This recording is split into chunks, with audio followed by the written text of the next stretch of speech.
Kosaneo Chiwenga zvizobuda pachena kuti he is our generational hero. VP Kosaneo Chiwenga oya achireceive likes. People they are honoring him. Panguva ine kuchikuonekwa kunzi VP Kosaneo Chiwenga after his speech yakaita achiti aiwa takarwira hondo kuti tigokwanisa kuva ne common goal yekuti tiwane land nekusupporta the one man one vote. Panguva ine iri kuonekwa kunzi ana Ziyambi they are in 6s and 7s vachizama kuamenda the constitution. Vana Ziyambi havatombozivi even the constitution, even mutemo havatombozvizivi. That's why muri kuona vari kuenda kunana Kenya vaida kunoita high level meetings kuti vakwanise kubetserwa kuti vopa pasa sei pakupasa this bill. Don't go subscribe or like on the bell icon. Makomi chamdanyira chiti our generational hero who always stands for the truth and for the people. Thank you, Vice President Chiwenga, for keeping the core values of the liberation struggle. Thank you for your honesty. If it were not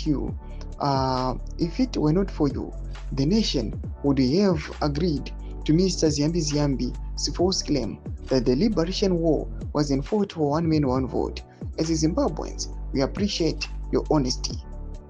Doma shukanobuda panguva ina ari kuonekwa kunzi people they appreciating VP Kosaneo Chiwenga's honesty. Noda kuti aiwa he remain resilient in supporting. Panguva ine toona kuti vana Ziyambi vakataura vachiti aiwa hondo yakarwiwa not because of supporting one man one vote, but VP Kosaneo Chiwenga takaona kuti just a few days pakanga she was mourning Amai Kangai akabuda pachena akati aiwa the liberation struggle's main goals there were just two: one man one vote and the land reclamation. Doma developments ari kubuda panguva ine tikuona kuti people they are thanking VP Kosaneo Chiwenga kuti nekuremaina achidefenda chokwadi. Dai kwakusiri kuda kwa VP Kosaneo Chiwenga aiwa nyika yeZimbabwe ingadai yakatofosewa zvayo na Ziyambi vachinyeperwa vachiti kuti vabhilivhe kune zvinhu zvisiri izvo.